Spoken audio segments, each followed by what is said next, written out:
શ્રી વિષ્ણુ પુરાણની કથાને આગળ વધારીએ. ભાગ 9મો. શ્રી પરાશરજી બોલ્યા કે તેમના આ પ્રમાણે તન્મયતાપૂર્વક સ્તુતિ કરવાથી પીતાંબરધારી દેવાધિદેવ ભગવાન હરિ પ્રગટ થયા. હે દ્વિજ, તેમને એકાએક પ્રગટ થયેલા જોઈને તે ઊભા થઈ ગયા અને ગદગદ વાણીથી વિષ્ણુ ભગવાનને નમસ્કાર કરે છે. વિષ્ણુ ભગવાનને નમસ્કાર છે આમ વારંવાર કહેવા માંડ્યા. પ્રહલાદજી બોલ્યા કે હે શરણાગતોના દુઃખારી શ્રી કેશવ પ્રભુ, પ્રસન્ન થાઓ. હે અચ્યુત, પોતાના પુણ્યપ્રદ દર્શનથી મને ફરીથી પવિત્ર કરો. શ્રી ભગવાન બોલ્યા કે હે પ્રહલાદ, હું તારી અનન્ય ભક્તિથી અતિ પ્રસન્ન થયો છું. તારે જે વરદાનની ઈચ્છા હોય તે માગી લે. પ્રહલાદજી બોલ્યા કે હે નાથ, હજારો યોનિઓમાંથી હું જ્યાં જ્યાં પણ જાઉં ત્યાં હે અચ્યુત, આપમાં જ મારી અખંડ ભક્તિ રહો. અવિવેકી માણસોને વિષયમાં જેવી દ્રઢ આસક્તિ હોય છે તેવું જ આપનું સ્મરણ મારા હૃદયમાંથી કદી દૂર ન થાય.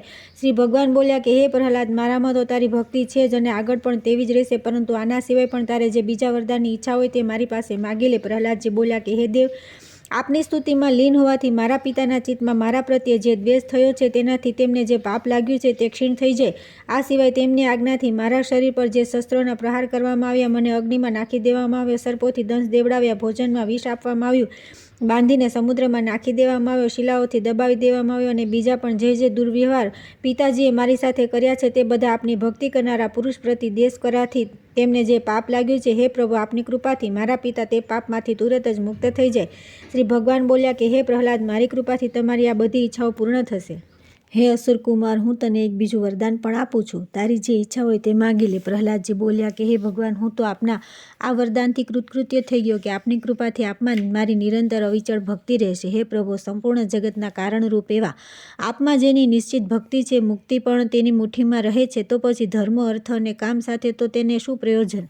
શ્રી ભગવાન બોલ્યા કે હે પ્રહલાદ, મારી ભક્તિથી યુક્ત તારું ચિત્ત અચળ છે, તેના કારણે તું મારી કૃપાથી પરમ નિર્વાણ પદ પ્રાપ્ત કરીશ. શ્રી પરાશરજી બોલ્યા કે હે મૈત્રેય, આમ કહી ભગવાન તેમના સામેથી અંતર્ધ્યાન થઈ ગયા અને તેમણે પણ પાછા આવીને પોતાના પિતાના ચરણોમાં વંદન કર્યા. હે દ્વિજ, ત્યારે પિતા હિરણ્યકશિપુએ જેને અનેક પ્રકારની યાતનાઓ આપી હતી તે પુત્રનું માથું સૂંઘીને આંખોમાં આંસુ ભરીને કહ્યું કે બેટા, જીવતો તો છે તે મહાન અસુર પોતાની કરણીથી પસ્તાઈને પછી પ્રહલાદને પ્રેમ કરવા લાગ્યો અને આ પ્રમાણે ધર્મજ્ઞ પ્રહલાદજી પણ પોતાના ગુરુ અને માતા પિતાની સેવા ચાકરી કરવા લાગ્યા. હે મૈત્રેય, ત્યાર પછી નરસિંહ રૂપધારી ભગવાન વિષ્ણુ દ્વારા પિતાના મરાયા પછી તેઓ દૈત્યોના રાજા થયા. હે દ્વિજ, પછી પ્રારબ્ધનો ક્ષય કરનાર રાજ્યલક્ષ્મી ઘણા બધા પુત્ર, પુત્રાદિ તથા પરમ ઐશ્વર્ય પ્રાપ્ત કરીને કર્માધિકાર ક્ષીણ થવાથી પુણ્ય પાપ રહિત થઈ ભગવાનનું ધ્યાન કરતા રહીને તેમણે પરમ નિર્વાણ પદ પ્રાપ્ત કર્યું. હે મૈત્રેય, જેમના વિશે તમે પૂછ્યું હતું તે પરમ ભગવત ભક્ત મહામતી દૈત્ય શ્રેષ્ઠ પ્રહલાદજી આવા પ્રભાવશાળી થયા. તે મહાત્મા પ્રહલાદજીના આ ચરિત્રને જે પુરુષ સાંભળે છે તેના પાપ શીઘ્ર નષ્ટ થઈ જાય છે. હે મૈત્રેય, એમાં શંકા નથી કે મનુષ્ય પ્રહલાદ ચરિત્ર વાંચવા કે સાંભળવાથી દિન રાત્રિના નિરંતર કરેલા પાપોમાંથી મુક્ત થઈ જાય છે. હે દ્વિજ, પૂર્ણિમા, અમાસ, અષ્ટમી કે દ્વાદશીના દિવસે આ ચરિત્રનો પાઠ કરવાથી કે વાંચવાથી મનુષ્યને ગૌદાનનું ફળ મળે છે. જે પ્રમાણે ભગવાને પ્રહલાદની તમામ આપત્તિઓમાં રક્ષા કરી હતી તે જ પ્રમાણે તેઓ હંમેશા તેની પણ રક્ષા કરે છે જે તેમનું ચરિત્ર સાંભળે છે. ત્યાર પછી આવે છે 21મો અધ્યાય. કશ્યપજી, અન્ય સ્ત્રીઓના વંશ અને મરુદગણોની ઉત્પત્તિનું વર્ણન. શ્રી પરાશરજી બોલ્યા કે સંહલાદના આયુષ્યમાન, શિબી અને બાષ્કલ એમ 3 પુત્ર હતા તથા પ્રહલાદના પુત્ર વિરોચન હતા અને વિરોચનથી બલિનો જન્મ થયો. હે મહામુનિ, બલિના 100 પુત્ર હતા જેમાં બાણાસુર સૌથી મોટો હતો. હિરણાક્ષના, ઉત્કર, શકોની, ભૂત, સંતાપન, મહાનભ, મહાબાહુ તથા કાલનાભ વગેરે બધા મહાબળવાન પુત્રો હતા. કશ્યપજીની એક પત્ની દનુના, દ્વિમૂર્ધા, શંબર, અયમુખ, શંકુશિરા, કપિલ, શંકર, અકોચક્ર, મહાબાહુ, તારક, મહાબલ, સ્વારુભાનુ, વૃષપર્વા, મહાબલી, પુલોમ અને પરમ પરાક્રમી વિપ્રચિત 14 પુત્રો હતા. આ બધા દનુના પુત્રો વિખ્યાત છે. સ્વરભાનુની કન્યા પ્રભાવતી તથા શર્મિષ્ઠા, ઉપદાની અને હયશિરા આ વૃષપર્વાની પરમ સુંદર પ્રસિદ્ધ પુત્રીઓ છે. વૈશ્વાનરની પુલોમા અને કાલકા 2 પુત્રીઓ હતી. હે મહાભાગ, તે બંને કન્યાઓ મરીચીના પુત્ર કશ્યપજીની પત્નીઓ થઈ. તેમના 60,000 દાનવ શ્રેષ્ઠ થયા. મરીચીના પુત્ર કશ્યપજીના તે બધા પુત્ર પૌલમ અને કાલકેય કહેવાયા. આ સિવાય વિપ્રચિતની સિંહિકાના ગર્ભથી બીજા પણ ઘણા મહાબળવાન, ભયંકર અને અત્યંત ક્રૂર પુત્રો ઉત્પન્ન થયા. તે વંશ શલ્ય, બળવાન, નભ, મહાબલી, વાતાપી, નમુચી, ઇલવલ, ખરશ્રુમ, અંધક, નરક, કાલનાભ, મહાવીર, સ્વારભાનુ, અને મહાદૈત્ય વક્રત યોધી નામે પુત્રો હતા. આ બધા દાનો શ્રેષ્ઠ ધનુના વંશને વધારનાર હતા. તેમના બીજા પણ સેંકડો હજારો પુત્ર પૌત્રાદિ થયા. કઠોર તપસ્યા દ્વારા આત્મજ્ઞાન સંપન્ન દૈત્યવર પ્રહલાદજીના કુળમાં નિવાન કવચ નામના દૈત્યો ઉત્પન્ન થયા. કશ્યપજીની પત્ની તામ્રાની, શુકી, શ્યેયની, ભાસી, સુગ્રીવી, શુચી અને ગૃહદ્રિકા આ 6 પ્રભાવશાળી પુત્રીઓ કહેવાય છે. શુકીથી શુક, ઉલુક તથા ઉલોકોના પ્રતિપક્ષી કાગ આદિ ઉત્પન્ન થયા તથા શ્યેયનાથી ભાસીથી ભાસ અને ગદ્રિકાથી ગૈધનો જન્મ થયો. શુચિથી જળના પક્ષીઓ અને સુગ્રીવથી ઘોડા, ઊંટ અને ગધેડાઓની ઉત્પત્તિ થઈ. આ પ્રમાણે તામ્રાનો વંશ કહેવાય છે. વિંતાના ગરુડ અને અરુણ આ 2 પુત્રો પ્રસિદ્ધ છે. એમાં પક્ષીઓમાં શ્રેષ્ઠ ગરુડ અતિ ભયંકર અને સર્પોનું ભક્ષણ કરનારા. હે બ્રહ્મન, સુરસાથી હજારો સર્પ ઉત્પન્ન થયા, જે અત્યંત પ્રભાવશાળી, આકાશમાં વિચરનારા, અનેક ફણાઓવાળા અને અતિ વિશાળકાય હતા. અને કદ્રુના પણ પુત્ર મહાબળવાનોની અત્યંત તેજસ્વી અનેક મસ્તકોવાળા હજારો સર્પો થયા, જે ગરુડજીના વંશમાં હતા. તેમનામાંથી શેષ, વાસુકી, તક્ષક, શંખ, શ્વેત, મહાપદ્મ, કંબલ, અશ્વતર, ઓલાપુત્ર, નાગ, કરકોટક, ધનંજય તથા બીજા પણ અનેક ઉગ્ર વિષધારી અને કરડનારા સર્પો મુખ્ય છે. ક્રોધાવશાના પુત્ર ક્રોધવશગણ છે. તે બધા મોટી મોટી દાઢોવાળા, ભયંકર અને કાચું માંસ ખાનારા જળચર, સ્થળચર અને પક્ષીઓ છે.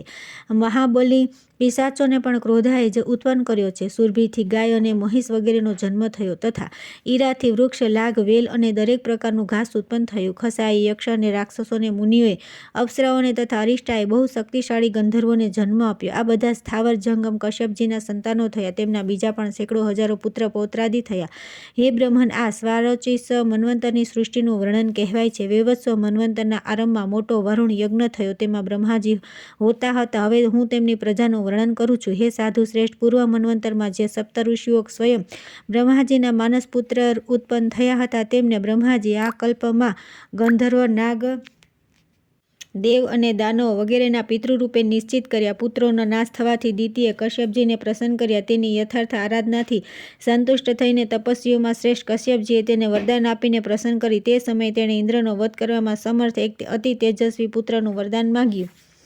મુનિશ્રેષ્ઠ કશ્યપજીએ પોતાની પત્ની દિતિને તે વરદાન આપ્યું અને તે અત્યંત ઉગ્ર વરદાન આપતા તેમણે દિતિને કહ્યું કે જો તમે ભગવાનના ધ્યાનમાં તત્પર રહીને પોતાના ગર્ભ શૌચ અને સંયમપૂર્વક 100 વર્ષ સુધી ધારણ કરી શકશો તો તમારો પુત્ર ઇન્દ્રને મારનારો થશે. આ પ્રમાણે કહીને કશ્યપ મુનિએ તે દેવી સાથે સંભોગ કર્યો અને દિતિએ બહુ જ પવિત્રતાપૂર્વક રહીને તે ગર્ભ ધારણ કર્યો. તે ગર્ભને પોતાના વધનું કારણ જાણીને દેવરાજ ઇન્દ્ર પણ વિનયપૂર્વક દિતિની સેવા કરવા આવી ગયા. તેની પવિત્રતામાં ક્યારેય કોઈ ત્રુટિ રહી ન જાય એ જોવાની ઈચ્છા ઇન્દ્ર ત્યાં જ સદાય હાજર રહેતા. છેવટે 100 વર્ષમાં થોડોક સમય બાકી હતો ત્યારે તેમણે એક અંતર જોયું. એક દિવસ દિતિ પગ ધોયા વિના જ પોતાની શૈયા પર સૂઈ ગયા. જ્યારે તે નિંદ્રાવશ થઈ ગયા ત્યારે ઇન્દ્ર હાથમાં વજ્ર લઈ તેની કુખમાં ઘૂસી ગયા અને તે મહાન ગર્ભના 7 ટુકડા કરી નાખ્યા. આ પ્રમાણે વજ્રના પ્રહારથી પીડિત થતા તે ગર્ભ જોરજોરથી રડવા લાગ્યો. ઇન્દ્રે તેને વારંવાર કહ્યું કે રડીશ નહીં, પરંતુ જ્યારે તે ગર્ભ 7 ભાગોમાં વિભક્ત થઈ ગયો છતાં ન મર્યો ત્યારે ઇન્દ્રે બહુ જ ક્રોધિત થઈ તેને પોતાનો શત્રુ સંહારક જાણી વજ્રથી તે દરેકના 7 ટુકડા કરી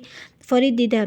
તે જ અતિ વેગવાન મરુત નામે દેવતા થયા. ભગવાન ઇન્દ્રે તેમને કહ્યું કે રડો નહીં. તેથી તે બધા મરુત કહેવાયા. આ 49 મરુતો ઇન્દ્રના સહાયક દેવતા થયા. ત્યાર પછી આવે છે 22મો અધ્યાય. વિષ્ણુ ભગવાનની વિભૂતિ અને જગતની વ્યવસ્થાનું વર્ણન.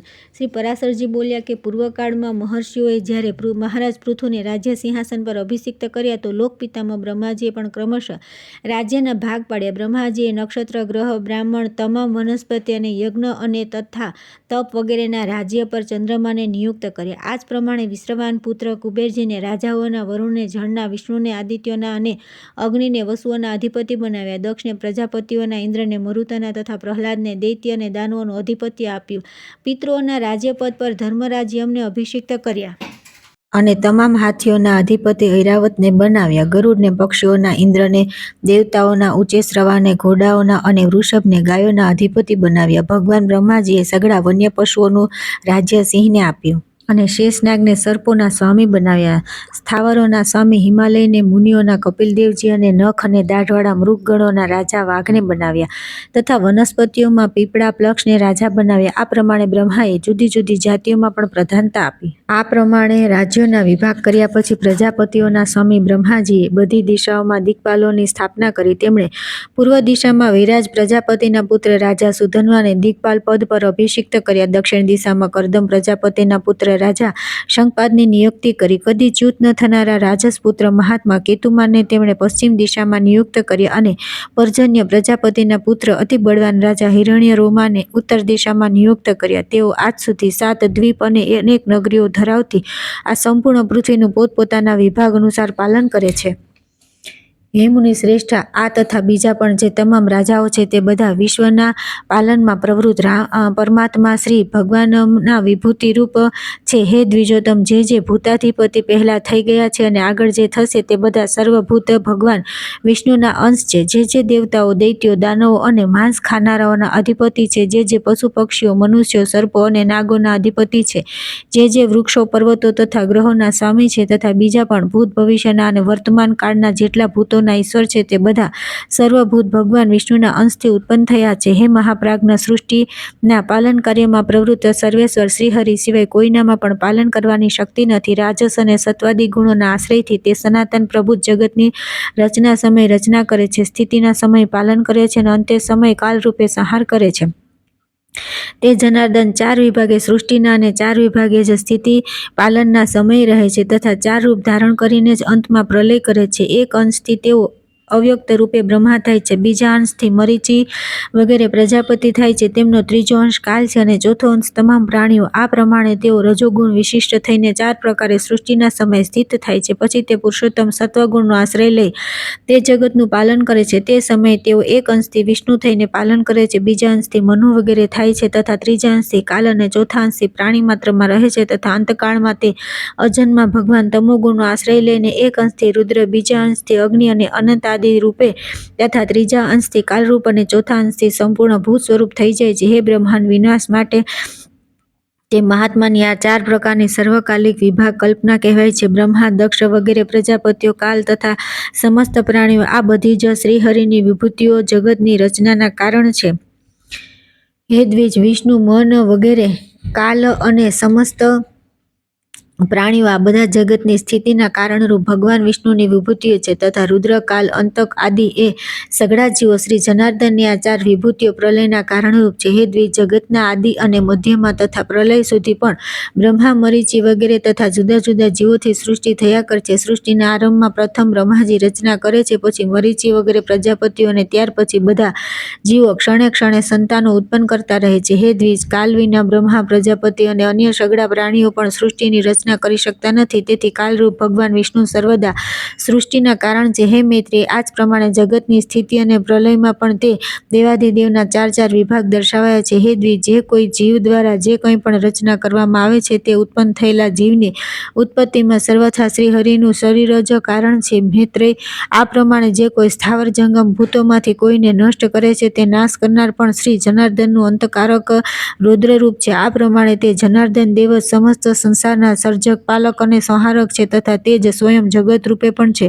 જગતની ઉત્પત્તિ, સ્થિતિ અને અંતના સમયે તે આ જ પ્રમાણે 3 ગુણોની પ્રેરણાથી પ્રવૃત્ત થાય છે. છતાંય તેમનું પરમપદ અત્યંત નિર્ગુણ પરમાત્માનું તે સ્વરૂપ જ્ઞાનમય, વ્યાપક, સ્વયં પ્રકાશી અને અનુપમ છે તથા તે પણ 4 પ્રકારનું જ છે. હે શ્રી મૈત્રેયજી બોલ્યા કે હે મુને, તમે જે ભગવાનનું પરમપદ કહ્યું તે 4 પ્રકારનું કઈ રીતે છે તે તમે મને વિધિપૂર્વક જણાવો. શ્રી પરાશરજી બોલ્યા કે હે મૈત્રેય, દરેક વસ્તુનું જે કારણ હોય છે તે જ તેમનું સાધન પણ હોય છે અને જે પોતાની ઈચ્છિત વસ્તુની સિદ્ધિ કરવામાં આવે તે જ સાધ્ય કહેવાય છે. મુક્તિની ઈચ્છાવાળા યોગીઓ માટે પ્રાણાયામ વગેરે સાધન છે અને પરબ્રહ્મ જ સાધ્ય છે, જ્યાંથી પાછું સંસારમાં ફરીથી આગમન થતું નથી. હે મુને, જે યોગીની મુક્તિનું કારણ છે તે સાધનાલંબન જ્ઞાન જ તે બ્રહ્મભૂત પરમપદનો પ્રથમ ભેદ છે. ક્લેશ બંધન મુક્ત થવા માટે યોગાભ્યાસી યોગીનો સાધ્યરૂપ જે બ્રહ્મ છે તે મહામુને તેનું જ્ઞાન જ આલંબન વિજ્ઞાનો નામે ભેદ છે. આ બંને સાધ્ય સાધનોનું અભેદપૂર્વક જે અદ્વૈતમય જ્ઞાન છે તેનો હું ત્રીજો ભેદ કરું છું. અને હે મહામુને, ઉક્ત 3 પ્રકારના જ્ઞાનની વિશેષતાનું નિરાકરણ કરતા અનુભવાયેલા આત્મ સ્વરૂપ જેવું જ્ઞાન સ્વરૂપ ભગવાન વિષ્ણુનું જ નિર્વ્યાપાર, અનિર્વચનીય, વ્યાપ્તિ માત્ર, અનુપમ, આત્મબોધ સ્વરૂપ, સત્તા માત્ર, અલક્ષણ, શાંત, અભય, શુદ્ધ, ભાવનાતીત અને આશ્રયહીન રૂપ છે તે બ્રહ્મ નામનું જ્ઞાન તેનો ચોથો ભેદ છે.